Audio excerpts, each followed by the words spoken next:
Bonjour à tous, merci, bienvenue si vous nous rejoignez sur nos ondes KTV, Cozy FM et le live Facebook de KTV. Nous sommes avec vous, Elad Chakrina depuis Paris. Bonjour mon grand et bienvenue. Bonjour à toutes et à tous, bonjour à tous les Mahorais et bonjour à vous sur le plateau. Alors, Elad Chakrina, vous avez décidé de lancer une pétition. On sait que on aimerait avoir également Thomas Msaïdi en direct ici. On le fera, forcément, on enverra l'invitation.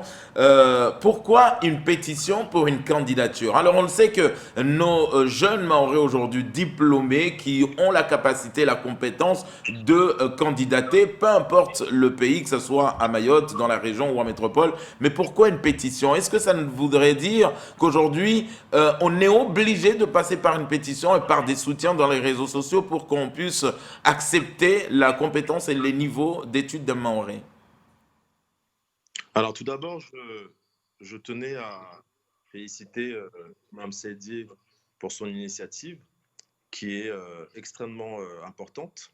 Et je tiens aussi à préciser ici, bien sûr, que cette démarche relève de notre propre fait, puisqu'il s'agit ici avant tout de soutenir une personne qui a des compétences et qui aussi vient de Mayotte et qui peut faire le travail qu'on lui demande. Maintenant, pour répondre à votre question, il faut quand même savoir que l'outre-mer subit des discriminations qui ont été souvent décriées par plusieurs rapports, par aussi plusieurs parlementaires de l'outre-mer. Et lancer une pétition, en tout cas faire entendre ce message auprès du public, mais surtout l'adresser à M. Macron, président de la République, c'est aussi une manière d'interpeller les autorités nationales sur la situation assez grave des ultramarins lorsqu'il s'agit d'une embauche et qu'ils font l'objet d'une discrimination locale. Pour appuyer mes propos, parce qu'il ne faudrait pas qu'on vienne à dire que, évidemment, ça sort d'un contexte ou alors que c'est un état d'esprit qui ne correspond pas à l'égalité républicaine. Je cite juste un rapport, c'est le compte-rendu plutôt du 22 mai 2013 de la délégation à l'outre-mer à l'Assemblée nationale. Compte-rendu numéro 17. Que dit ce compte-rendu qui avait été à l'époque rendu par monsieur Patrick Le Breton, député de La Réunion, qui avait été missionné par monsieur Victorin Lurel, ministre socialiste à l'époque, donc des Outre-mer. Il dit clairement que, en matière d'emploi, je cite, en matière d'emploi, l'ultramarin est souvent discriminé chez lui. Dans nos territoires éloignés de l'Hexagone, le chômage atteint des niveaux records et la précarité s'aggrave. Isolés, nous sommes parfois victimes d'un système de cooptation, voire de copinage, qui nous exclut de l'emploi et des postes d'encadrement. Nous sommes aussi victimes, disons-le sans tabou, de nos propres mentalités. À La Réunion, comme ailleurs sans doute, le syndrome tendant à minimiser ce qui ne vient pas de la métropole a la vie dure. Et il poursuit, pour justement encore plus renforcer mes propos, la régionalisation de l'emploi n'a rien d'un repli sur soi. C'est le moyen de valoriser nos atouts, de faire émerger nos nombreux talents. Les Outre-mer ont besoin d'une élite nouvelle, jeune, motivée, les entraîne vers le progrès social et vers une profonde modification de notre système économique depuis longtemps dépassé. Or, la régionalisation de l'emploi peut être un puissant moteur de ce changement. Donc, tout est dit dans ce compte-rendu qui a été formulé par monsieur Le Breton à l'époque en 2013. C'est-à-dire que parce qu'il n'y a pas d'égalité réelle dans les Outre-mer en ce qui concerne les ultramarins, lorsqu'ils doivent candidater à un poste important, à un poste qualifié ou parfois sous-qualifié, et parce que justement il y a cette absence d'égalité réelle qu'il faut aussi alerter, en tout cas informer les autorités concernées, puisqu'il faut comprendre le mode de fonctionnement de recrutement du directeur du centre universitaire de formation et de recherche de Mayotte. Alors, il y a un article 6 qui dit clairement que le directeur, il est nommé pour 4 ans et il est nommé sur proposition du conseil d'administration qui fait une proposition au ministre de l'Enseignement et de la Recherche. Et c'est sur cette base de proposition-là que le ministre, justement, la ministre actuellement, prendra sa décision. Mais le conseil d'administration est aussi nommé pour moitié et les autres moitiés sont élus. C'est-à-dire qu'il y a 10 personnes, il y a 20 personnes au total dans le conseil d'administration, 10, dans ces 10 justement qui sont nommés, le préfet de Mayotte nomme 6 personnes, et les 4 autres personnes qui restent pour former donc le collège des 10 personnes nommées, eh bien vous avez le président du conseil départemental qui est membre de droit, le maire de Dembélé également, et aussi 2 personnes qui sont membres de droit dans les établissements qui justement sont liés au centre universitaire. Donc 10 personnes nommées et 10 personnes qui sont élues. Ça fait un collège donc, de 20 personnes au sein du conseil d'administration. Ça, c'est l'article donc, 7 qui prévoit du décret du 12 octobre 2011 qui porte donc sur la création de ce centre universitaire. Donc on voit bien ici que nous avons en tout cas les instruments nécessaires, les outils nécessaires pour faire prévaloir et émerger les talents des Outre-mer, les talents des ultramarins et particulièrement actuellement donc, des Mahorais. L'autre aspect qui est très important aussi, c'est que ce ne sont pas des vains mots, puisque je vous ai parlé donc de ce rapport qui a été rendu par M. Patrick Le Breton à l'époque, en 2013. En 2015, je poursuis, en 2015, une charte en faveur de l'emploi, c'est une charte en date du 11 juin 2015, a été signée sur l'île de la Réunion, en présence du Premier ministre, M. Manuel Valls, du préfet de l'époque, M. Saurin, ainsi que de plusieurs entreprises, qui avaient pour but tout simplement en fait d'inciter les entreprises du secteur privé à embaucher les compétences égales locales. Donc ce n'est pas un vain mot. Je poursuis encore, il y a encore de nombreux exemples. Vous avez aussi la charte pour l'emploi du 19 février 2016 qui dit que les entreprises qui sont sur Paris, et là en l'occurrence c'était Casino qui était visé, puissent être incitées à embaucher une main-d'œuvre locale. Donc ce n'est pas, si vous voulez, un gros mot que de dire qu'il faut régionaliser l'emploi et que lorsqu'on a la chance d'avoir une personne comme M. Thomas Msaïdié qui a compétences égales, parce qu'il faut un peu rappeler son parcours exemplaire, il a un doctorat en droit, il a donc obtenu une qualification auprès du Conseil national des universités pour qu'il puisse devenir maître de conférence. Il est actuellement doyen de la faculté de droit du centre universitaire. Il a aussi eu plusieurs responsabilités dans ce centre. Il a écrit plusieurs articles. Donc, il répond parfaitement bien aux critères actuellement qui sont demandés, c'est-à-dire par l'article 6 du décret du 12 octobre 2011 qui dit qu'il faut recruter le directeur au sein même des enseignants-chercheurs qui sont dans ce centre universitaire. Quand vous parlez de toutes ces qualités-là, j'entends bien, mais il faut savoir qu'il s'était déjà présenté. Il n'avait pas eu le poste. Est-ce que vous pensez qu'une pétition est plutôt contre-productive ? Je ne pense pas que... Ce qui est sûr et certain, c'est qu'en ne faisant rien, on ne pourra rien obtenir. Cela va de soi.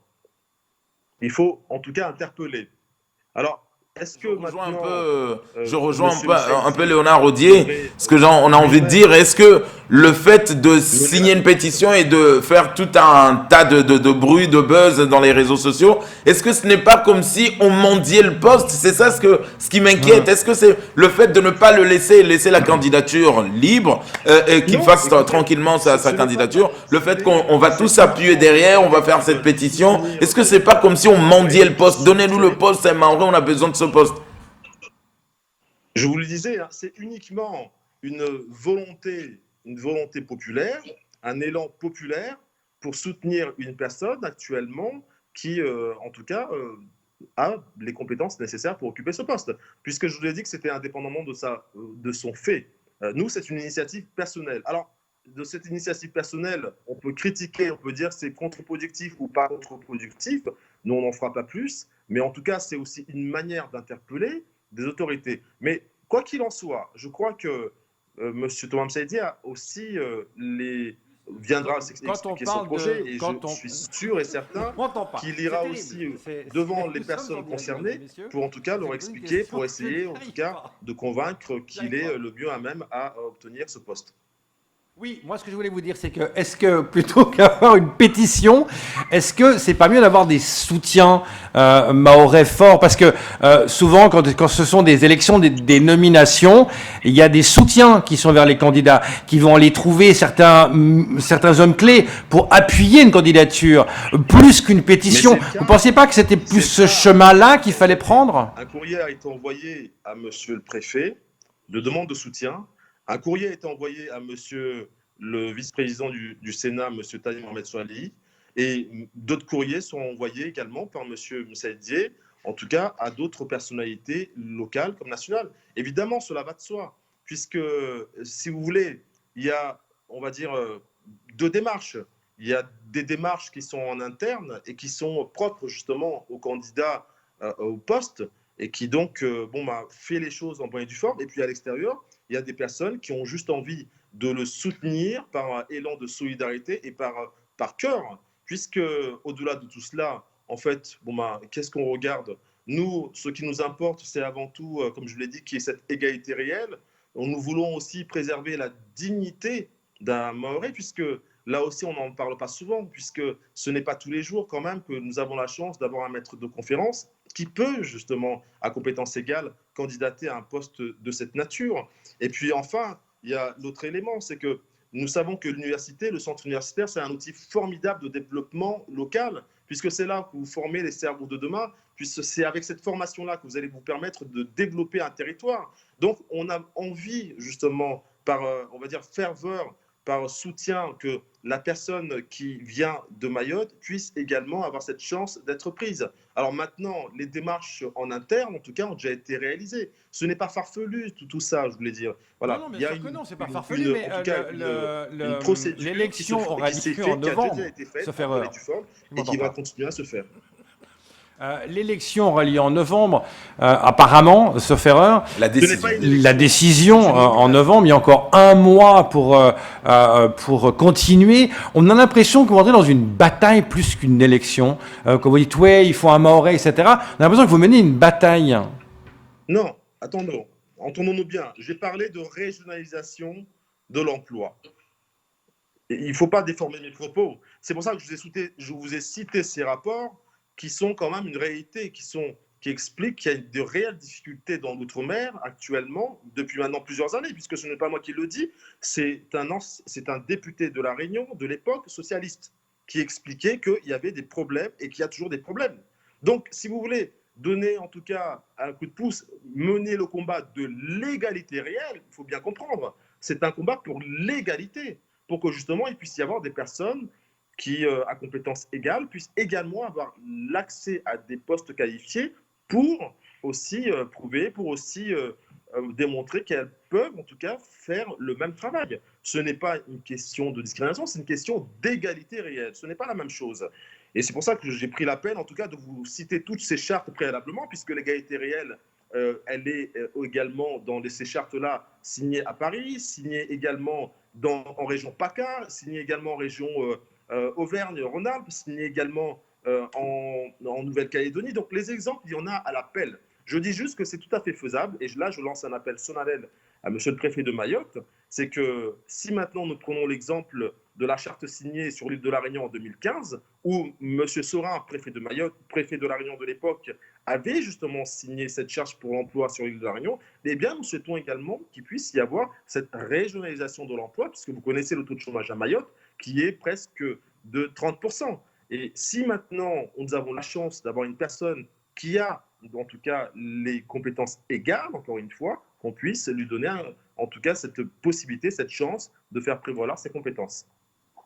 Chakrina, deux questions pour finir cette entrevue. On se rappelle que pour notre frère également, Saïd Hachim, rien que pour aller sur un bateau, le MyObs, pour aller faire le MyObs, pour aller consulter, en tout cas explorer les fonds marins par rapport à notre volcan, on était obligé, le collectif a été obligé de lancer un appel en disant on a un Mahorais qui a des compétences, on l'amène pas dans un bateau. Là, on a l'impression d'avoir un déjà vu. Mais aujourd'hui, avec cette pétition, voilà la deuxième question, vous êtes déjà à combien de signatures? Alors, nous avons déjà obtenu en moins de 48 heures plus de 300 personnes, 350 j'ai vu, qui ont déjà signé cette pétition. Donc, ça va suivre son chemin. Pour l'instant, il y a un très bon écho et les gens ont compris l'appel. Mais au-delà de ce que vous dites, encore une fois, hein, je vous l'ai dit, le combat actuellement que nous menons, c'est le combat pour l'égalité réelle. Vous savez, la départementalisation, elle se construit. L'île de la Réunion, comme les Antilles-Guyane, ont mis, en tout cas la Martinique, la Guadeloupe, ont mis plus de 50 ans pour obtenir une réelle égalité et un développement. Vous savez que il va y avoir des grèves là aujourd'hui concernant aussi cette demande d'application de plusieurs mesures, notamment les conventions collectives. Eh bien, nous sommes un jeune département depuis 2011 et actuellement, nous devons donc porter ces sujets à bras-le-corps, l'égalité réelle sur le plan social, au niveau de l'embauche et sur le plan économique. Il y a beaucoup, en tout cas, à faire. Et donc, c'est ce combat actuel que nous devons mener de l'égalité réelle pour qu'il puisse réellement y avoir une place faite à Mayotte au sein de la République française. Elad Chakrina, merci beaucoup en tout cas. On va suivre votre pétition. On va voir d'ici la décision en tout cas qui sera retenue pour Thomas Saïdier. Merci beaucoup en tout cas d'avoir accepté de répondre à nos questions ce matin par Skype depuis Paris. Merci beaucoup. Merci. Alors je tenais juste aussi Voilà. en tout cas à remercier toutes celles et tous ceux qui se sont mobilisés pour Monsieur Thomas Saïdier. Et évidemment, je tenais aussi à remercier ceux qui le recevront, puisque, comme je vous l'ai dit, il fera ses démarches pleinement tout seul, puisque nous sommes à l'extérieur de ce processus. Et j'espère grandement, bien sûr, que, encore une fois, l'appel lancé ici aux autorités locales, notamment à Monsieur le Préfet, qu'on pourra donner sa chance à Monsieur Thomas Saïdier au vu de ses compétences égales. Merci beaucoup Elad, à très vite dans nos antennes. Voilà, ça sera tout pour ce premier temps de parole.